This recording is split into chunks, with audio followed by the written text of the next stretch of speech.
একটু আগেও নিজেদেরকে পৃথিবীর শাসক বলে দাবি করছিল, তারা এই ছোট্ট পোকার আক্রমণে এক মুহূর্তের মধ্যে পোকা মাকড়ের মতো ছটফট করতে করতে মারা যাবে। এক রাতের মধ্যেই তাদের বিশাল বাহিনীর একজনও জীবিত থাকবে না। তারা সবাই একসাথে পচে গলে এমনভাবে মারা যাবে যে তাদের মরাদেহের দুর্গন্ধে পৃথিবীর বাতাসে নিঃশ্বাস নেওয়াটাই কঠিন হয়ে যাবে। সকালে যখন হযরত ঈসা আলাইহিস সালাম এবং তার সঙ্গীরা পাহাড় থেকে নিচে নেমে আসবেন, তখন তারা দেখবেন পৃথিবীর বুকে এক বিঘত জায়গাও খালি নেই যা ইয়াজুজ ও মাজুজের পচা গলা লাশে ভরে যায়নি। সেই অসহনীয় দুর্গন্ধে যখন পৃথিবীতে শ্বাস নেওয়াটাই কঠিন হয়ে যাবে, তখন হযরত ঈসা আলাইহিস সালাম আবার আল্লাহর কাছে দোয়া করবেন। আল্লাহ তখন উটের ঘরের মতো বিশাল বিশাল আকারের পাখি পাঠাবেন।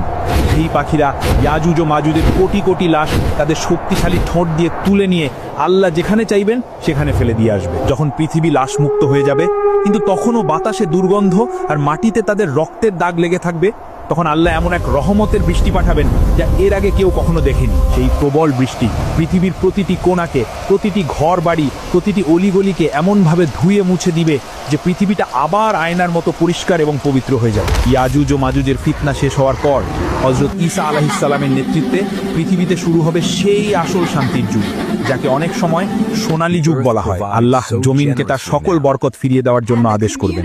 জমিন তার সকল প্রকার ফল ফসল এমনভাবে উগড়ে দেবে যে একটি মাত্র ডালিম একদল লোক খেয়েও শেষ করতে পারবে না, এবং মানুষ তার খোসাকে ছাতা হিসেবে ব্যবহার করবে।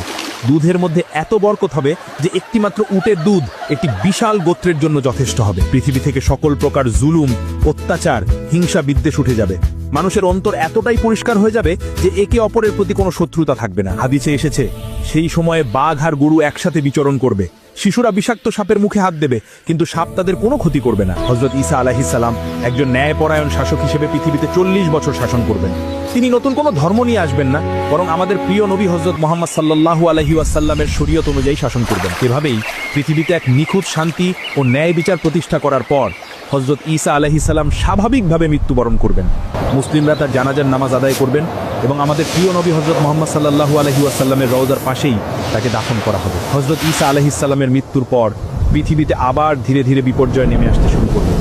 ভালো মানুষের সংখ্যা কমতে থাকবে এবং খারাপ মানুষের সংখ্যা বাড়তে থাকবে। ঈমানদার মানুষরা এক এক করে পৃথিবী থেকে বিদায় নিতে থাকবেন।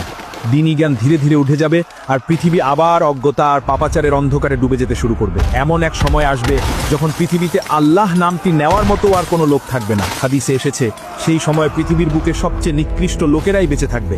তারা পশুর মতো নির্লজ্জভাবে প্রকাশ্যে রাস্তায় দাঁড়িয়ে খারাপ কাজে লিপ্ত হবে এবং তাদের উপরেই কিয়ামত সংঘটিত হবে। ঠিক সেই চূড়ান্ত অধঃপতনের মুহূর্তে প্রকাশ পেতে শুরু করবে কিয়ামতের সেই শেষ এবং সবচেয়ে ভয়ঙ্কর আলামতগুলো। হঠাৎ করে কোনো রকম পূর্ব সতর্কবার্তা ছাড়াই পৃথিবীর